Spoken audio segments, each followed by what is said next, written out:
जय Shri Radhe ji, welcome to रंग astro.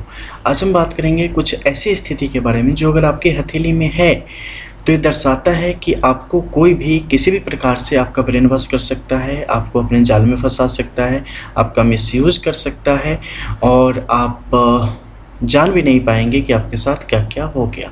इसके अलावा कई दफ़े आप खुद से अपना नुकसान जानबूझ के करवा बैठेंगे दूसरे पर भरोसा करके। वैसे ही कुछ रेखाएं और स्थितियां जो कि आपकी हथेली में बनने पर ऐसी चीज़ें आती हैं, उसके संबंध में आज आप जानेंगे।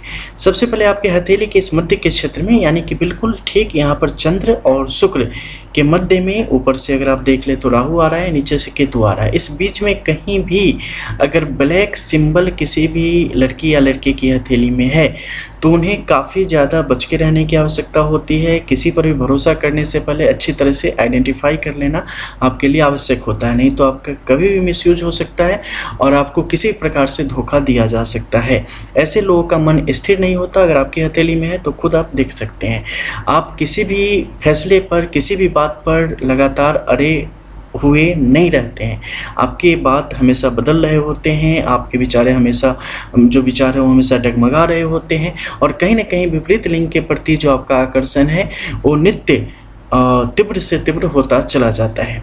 ऐसे लोग अगर इन पर सीधी बात अगर कहें तो इन पर भरोसा करना काफ़ी मुश्किल होता है और ये भरोसे के काबिल आप नहीं हो पाते।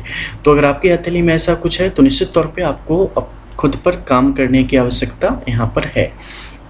इसके अलावा अगर हथेली के इस क्षेत्र में रेखाओं की संख्या एक से ज़्यादा स्थिति में हो, एक रेखा टूटी हुई हो या एक रेखा छोटी एक रेखा बड़ी हो, ऐसी स्थिति में भी आप दिलफेक किस्म के हो सकते हैं और कई दफ़े आप चीज़ों को बिल्कुल सिर्फ डिज़ायर के लिए यूज़ कर सकते हैं, अपने खुशी के लिए इस्तेमाल कर सकते हैं। बहुत दूर तक सोच पाने की आपकी क्षमता नहीं होती और इस कारण आप अपने जीवन को कहीं ना कहीं बहुत ही मुश्किल हालात की तरफ ले जाने का काम कर रहे होते हैं। तो अगर आपकी हथेली में भी ऐसी चीज़ें हैं तो समझ जाएं कि आपका स्वभाव स्थिर नहीं है, आप अस्थिर हैं और ज़्यादातर आप हमेशा बदल रहे होते हैं और सच झूठ, अच्छा बुरा, सही गलत, इनका भेद आपको सही से पता नहीं होता। आपको सिर्फ अपनी खुशी आपके लिए अत्यधिक मायने रखती है और इसके कारण आप जीवन में बड़ी बड़ी मुसीबतों को न्योता दे देते हैं और बाद में आपकी ज़िंदगी काफ़ी ज़्यादा मुश्किलों की तरफ बढ़ती चली जाती है, जहाँ सिर्फ आंसू के सिवाय आपके पास कुछ नहीं होता। देखो, इस पे वीडियो बनाने की मैं कई टाइम से सोच रहा था, क्योंकि कुछ ऐसी स्थिति है जिसके द्वारा आप चीज़ों को बिल्कुल एक्यूरेट समझ सकते हैं, किसी के कौन सही है, कौन गलत है, कौन अच्छे आचरण का है, कौन बुरे आचरण का है, एक्सेट्रा बहुत सारी चीज़ें, उतना तो बोला भी नहीं जाता। लेकिन लोग कई दफ़े गलत तरीके से उन चीज़ों को ले लेते हैं और कुछ उल्टा भी समझ लेते हैं, इसलिए नहीं इस पर ज़्यादा प्रकाश डालते हैं। लेकिन ये मैं इस तरीके से कर रहा हूँ जैसे कि अगर आपके हाथ में है तो आप खुद समझ जाओ, तो ज़्यादा कंट्रोवर्सी क्रिएट नहीं होनी है।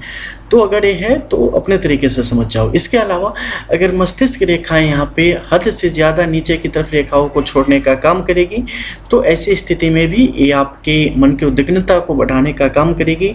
आपका खुद पे जो नियंत्रण होना चाहिए, काबू होना चाहिए, उसे कम करने का काम करेगी। इसके अलावा चंद्र का ये क्षेत्र जितना ज़्यादा यहाँ पे चिकनाई होगी, यानी पिछलापन होगा बाहर की तरफ, ये उतना ज़्यादा आपके मूड को स्विंग करने का यहाँ पर काम करता है।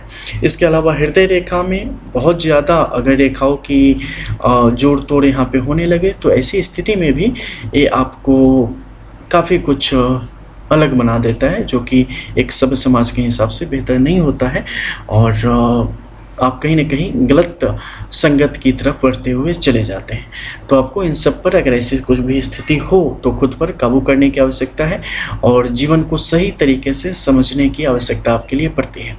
और साथ में एक लास्ट में बात करेंगे आपके अंगुष्ठ के क्षेत्र की।